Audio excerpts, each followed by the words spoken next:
शहर विद्रूप करणाऱ्यांच्या विरोधात महानगरपालिका पुन्हा एकदा ॲक्शन मोडवर आली असून अनधिकृत बॅनर लावणाऱ्यांविरोधात कठोर कारवाई करण्यात येणार असल्याची माहिती मनपा प्रशासक जी श्रीकांत यांनी दिली आहे। तर महानगरपालिकेच्या वतीने शहर सौंदर्यीकरणाच्या विषयावरती आयोजित बैठकीला नागरिकांनी पाठ फिरवल्याचं चित्र पाहायला मिळत आहे। छत्रपती संभाजीनगर महानगरपालिका हद्दीत रस्त्याच्या कडेला रस्ता दुभाजकांमध्ये आणि चौकात राजकीय पक्ष, सामाजिक संघटना, धार्मिक नेते, कार्यकर्ते यांच्याकडून लावण्यात येणाऱ्या पोस्टर्स, बॅनर्स, होल्डिंगमुळे शहराचं सौंदर्य, स्वच्छता, शांतता यास बाधा निर्माण होत आहे। या सर्व जाहिराती संबंधाने महाराष्ट्र मालमत्तेच्या विद्रूपास प्रतिबंध करण्याकरता कारवाई करण्यापूर्वी सर्व संबंधितांनी याबाबत अवगत करण्यासाठी बैठकीचं आयोजन करण्यात आलं होतं। शहराचं सौंदर्य, स्वच्छता अबाधित राहण्यासाठी मनपाच्या वतीने बैठकीचं आयोजन 28 एप्रिल रोजी करण्यात आलं होतं। या बैठकीला 2 महिला आणि 1 पुरुष असे 3 जण उपस्थित होते। त्यामुळे शहर सौंदर्यीकरण या विषयावरती नागरिकांनाच रस नसल्याचं चित्र यावेळी पाहायला मिळालं। बैठकीमध्ये उपस्थित महिला प्रतिनिधींनी मांडलेला विषय माध्यमांशी बोलताना त्यांनी विशद केला।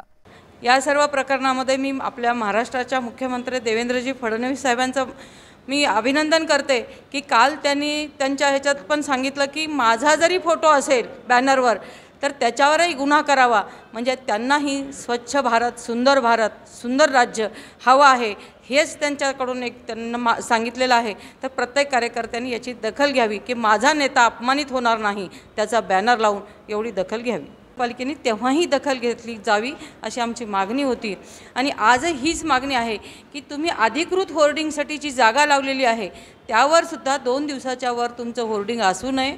तिथं कुणी लिहिलेलं आहे, कुणी ज्यांच्याकडे होर्डिंगवाल्यांनी पण त्यांच्याकडनं पत्र लिहून घ्यावं की मी हे 2 दिवसांनी होर्डिंग काढणार आहे अशी आम्ही मागणी 2011लाही केली होती, आजही करतो। वारंवार होर्डिंग दिसल्यानंतर ज्या महामानवांचे होर्डिंग लागतात, पोस्टर्स लागतात, म्हणजे अगदी लाईटच्या खांबापासून लागतात आणि कुठेतरी ते वाऱ्याने पडतात, तर आपण नकळत महामानवाचा अनादर करतो असं मला वाटतं। आणि हा अनादर प्रत्येकाला व्हावा असं वाटत नसेल तर प्रत्येक जागरूक नागरिकांनी, लोकप्रतिनिधींनी याची दखल घेतली पाहिजे की आगामी काळामध्ये मी महामानवाचा हाच आदर करेन की माझे पोस्टर फाटले जाणार नाही, रस्त्यावर जाणार नाही आणि चुकीच्या पद्धतीने मी मोठेपणाच्या मागे लागणार नाही।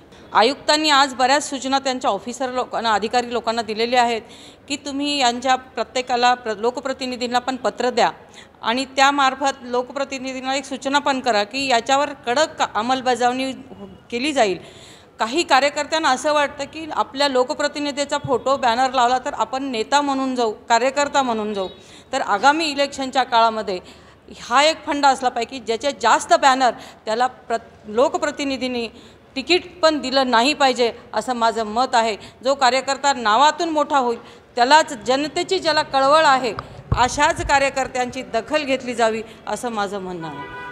शहर विद्रूप करणाऱ्यांच्या विरोधात महानगरपालिका पुन्हा एकदा ॲक्शन मोडवरती आली असून अनधिकृत बॅनर लावणाऱ्यांविरोधात कठोर कारवाई करण्यात येणार असल्याची माहिती मनपा प्रशासक जी श्रीकांत यांनी दिली आहे। ते बँड प्रॉडक्ट्स आहे, तात्पुरतं पोल्सला आणि एवढा मोठे चौक आहेत, एवढा मोठं आंतरराष्ट्रीय पर्यटक येणारा शहर आहे, मग एअरपोर्टून बाहेर पडलंच सर्व पोल्सला अनधिकृत पोस्टर्स वगैरे दिसल्या, हे दुर्दैवी बाब आहे।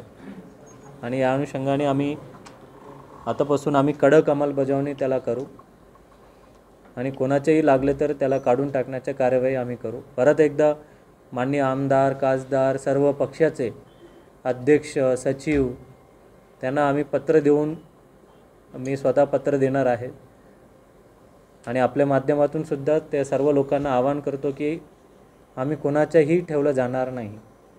विशेष करून जे पोल्स, डिवायडर्स, स्टॅच्यूज या ठिकाणी तर बिलकुलच नाही, परवानगीच मिळणार नाही।